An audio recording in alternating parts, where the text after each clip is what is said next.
Now to our last question. This is a 36-month-old child that recently started ABA treatment. The child cries, screams, throws objects, and hits therapist for a long time to get away from tasks. On these days, the therapist confesses that he is negatively affected by the behaviors. The parent doesn't think the therapist is wrong or in what they say, but they're just wondering, is that okay for a therapist to tell them? You know, the thing here is like, this is like a garbage man complaining about picking up garbage. Our job is to work with behavior kids. Our job is to deal with kids that cry and scream and spit at us and do all of these kind of things.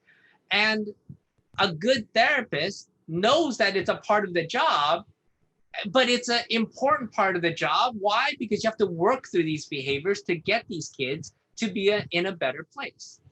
I can tell you, all my best therapists are bored working with kids that don't have behaviors. And we get most of our kids to that point, but they like getting new kids in because they enjoy the challenge. They enjoy the back and forth that it takes to change these kids' lives. And for them, all of them getting spat at, getting hit, getting kicked, getting punched, it's all worth it when a year later or 2 years later, you don't recognize this kid at all, that they engage in much more pro-social behaviors. But then our therapists are bored and then they're looking for something new.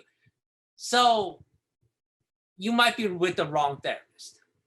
That's the last of our set questions from previous streams. Hopefully I've done a good job of answering everybody's questions. If I haven't, go ahead and let me know and I'll endeavor to improve on that. Or if there's specific questions that are left lingering, by all means, let us know.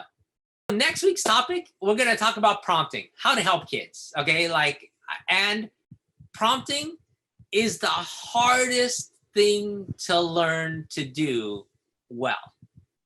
Thanks, everybody, for joining us again. We really appreciate you spending your time with us. If there's anything that you need clarification on or you have comments about, please let us know. If you like the stuff that we do, please hit the like button. If you love what we do, subscribe to us. And anything that you have to say, any improvements that you want us to make, please comment. We'll see everybody next time. Bye-bye.